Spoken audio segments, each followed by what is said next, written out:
Drug addiction, which is also the more clinical term is actually substance use disorder, right?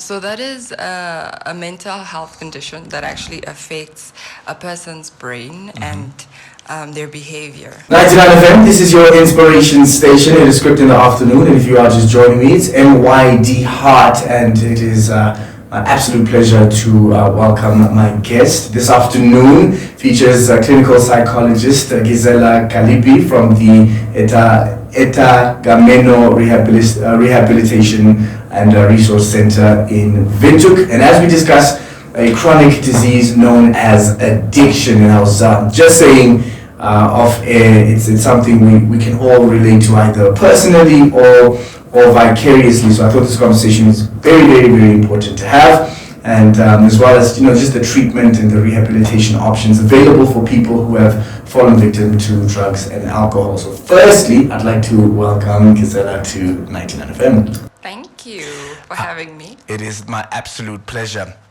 Let's get into it. People talk about it all the time. You hear it here, there, drug addiction.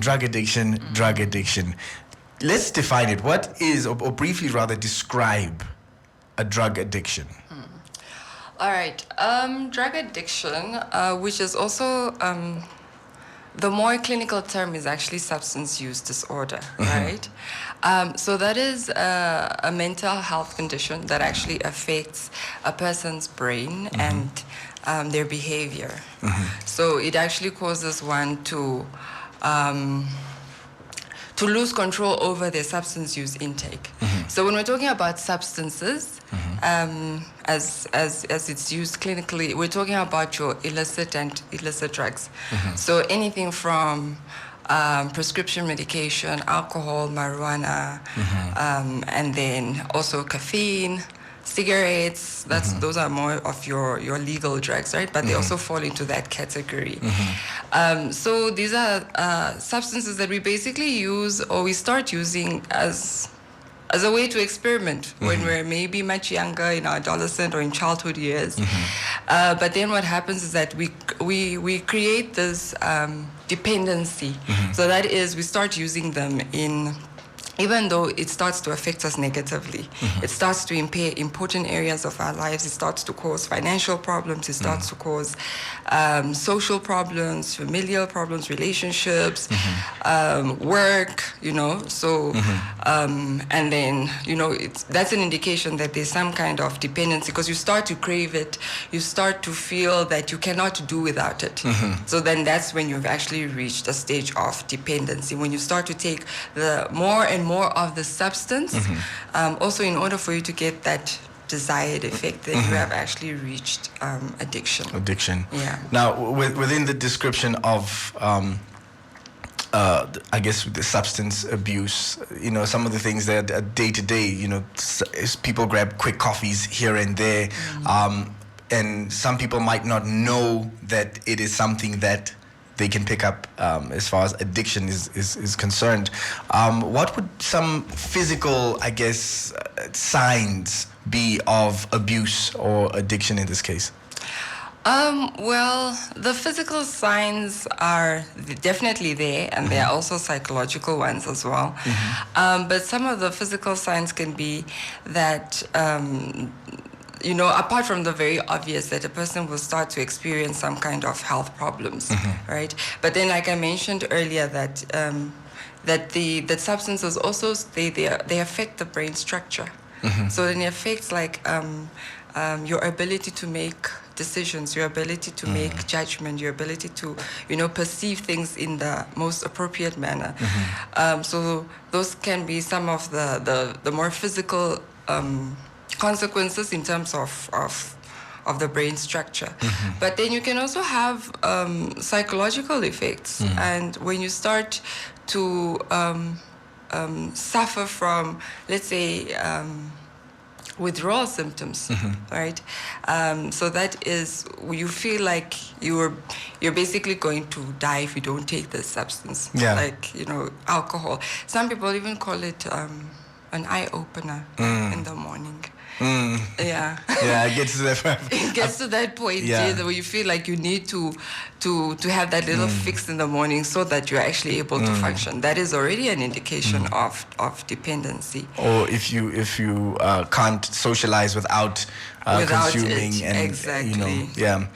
And in terms of from start to like finish, and it's you mentioned something about being young, and that's when the mind is a bit more malleable, and that's where the word experiment is often used, but how quickly can that transition? How quickly can someone become addicted to a substance? It's interesting that you actually even say experimentation, which usually starts when we're quite young, right? But then, without actually knowing this, that early exposure is actually one of the risk factors to how quickly a person actually gets addicted. Because at that point, like you mentioned, the brain is only developing. So you are actually ingesting substances that affect very important areas of the brain that haven't even fully developed yet. The brain fully develops around 21, 25.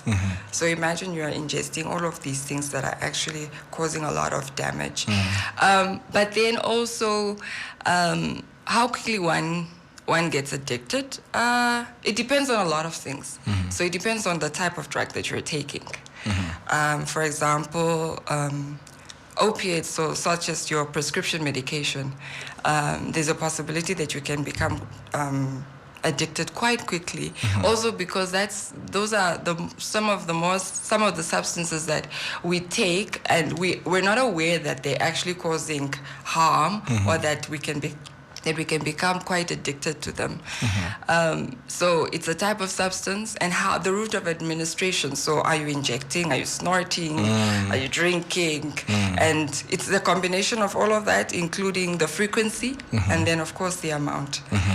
So if you combine all of that, and again, going back to how it affects you as an individual, because everyone reacts differently, because it affects the brain differently. So that also plays into how quickly. So there isn't a time frame. I can't give you a time frame. I know I'm sure there's someone listening and wanting a time frame. There isn't one. It really just depends on how your body and your brain reacts to all of these substances that you're taking. And it's down to, once again, you said frequency and everything, and how you how quickly you are aware that addiction is possible, I guess, also comes into play in terms of how quick you can be addicted. Exactly. It's a very common question as well that we have from our clients. I think it's very similar to the question of why is it that other people can, have a few beers and know when to stop, versus me who I don't. No limits. I don't know when to stop. I feel that I feel compelled to use, and it's a lot of things that play into that. It's genetics. It's our environment. It's a lot of things. Yeah. And you mentioned it in steps. The help is what I like to call it, because a lot of people don't like to seek help and they hide certain things. Obviously, society. We have a lot of good and a lot of bad in terms of how we relate to each other and how we care for each other. And sometimes when you spot substance abuse or you spot someone struggling with it, oftentimes there's a stigma there. There's nothing positive. There's no positive. We don't draw from the person's positivity. We always like to point it out and make it a thing, and people then tend to hide the things that they struggle with. And in steps at Gameno Rehabilitation and Resource Center. Let's talk about it. What is the process? Someone being admitted there and getting help. What happens with you guys? Okay. I think the process is quite easy. The process in itself, but like you mentioned, getting the person from a place of denial and addressing and having that conversation, I think is the more tricky part. And especially that, I think that's what a lot of family members actually struggle with. But once your loved one has indicated that they're ready and they've admitted that they do need the help, they can be taken to any social workers in the country. And we say social workers because we have Ministry of Health has got social workers in every region. So then they would do the assessments for the clients, and then also prepare them for our intake, so for admission at the center. So after the preparation is done, we do a little screening, and then we admit. So we have a 5-week program, inpatient program. Yes.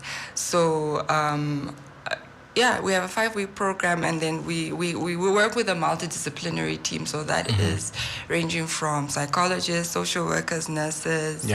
And then we also have a vocational program that is all tailored basically to the client, or for the client, to make sure that they get the best possible treatment that is available. We talk about evidence-based treatment also. So now, the same person that you said was sitting there thinking of the time frame. Am I addicted? I mean, there's a lot of people are sitting listening to me. Is that an addiction? I mean, I quite like this. Is it, and now we've talked about time frame of becoming addicted to something. What is now the process of recovery? And I know it might be similar to the plus minus. It all depends on many variables. But what is the time frame, plus minus, for a full recovery or sobriety? Okay. Yes, very tricky question, a complex question to answer, because it's not very straightforward, but I think equally important, because I'm sure someone is now wondering, okay, so I just need to go for the 5-week program and then I'm done. But actually, that's not how it works. Substance use substance use disorder is a lifelong. It requires lifelong treatment. So if I can make the comparison to how someone has diabetes, right? Then you would be put on treatment. But then it's a lifelong illness that you constantly need to be on treatment, have to either be doing your insulin shots, but it's with a doctor's supervision and monitoring. So we can say it's the same thing for substance use. That there are different levels of treatment. So at whatever level you start, it just means that you're going to have to keep maintaining that treatment, or then what we call maintaining sobriety. So that is, if you're trying to make changes to your life, in order to maintain sobriety, that means you're going to have to perhaps stay away from places, or cut out a few friends that are not necessarily effective to your treatment. So then that's lifelong, right? There's no time frame for it. Or to it. It's a lifelong treatment, but a lifelong commitment as well. Very important. Very, very important. Just lastly, for time's sake, where can people get in touch and just get more information on the center and more information on getting help? Where can people get help? So for anyone who is maybe would like to refer, or like I mentioned, I'll go back to the district social workers. In Windhoek, they are at Katutura Red Cross. Yes, so that's where you can just pop in. You don't even need to make an appointment, and then they would start the process for you. Because we don't receive clients on a walk-in basis at the Terameno, because we wait until we have a specific number or a good number of clients before then we do the admission. Yes, but then there's also help elsewhere. There are private facilities, there are also private professionals, your social workers, your psychologists that are in the field that are also able to offer assistance. It's I think substance use is it's a public health problem, and it's high time that we sort of start to address it as such. It's not only a psychologist problem or a social worker's problem. It's a community problem that needs community effort. Yes, I think beautifully said, community problem, and the community needs a lot more togetherness and honest conversations, and I think this was definitely one of them. So Gisela, I very much appreciate you coming through and shedding light and having this discussion with me. Never an easy discussion to have, but I think one of the most important ones in our society right now. Okay. So, Thank you so much, Skrypt, for inviting me. Yeah. But I would like to just also give out the number for Etegameno in Yes. case anyone's got any information. I mean, Yes. not information, or they have any questions. Yes, please. So that is 061 250 404. Yeah. So if you do have any questions, they can always reach out, and we'll be happy to assist and to Yeah. see how we can help. 100%. We appreciate you, and we appreciate all the work being done. And if you are tuned in and you're listening, that is Gisela Kalipi, who is a clinical psychologist from the Etegameno Rehabilitation and Resource Center in Windhoek. MYD Heart, where we speak to the heart and the minds of Namibia. MYD Heart was proudly brought to you by NHP. NHP, we are about you.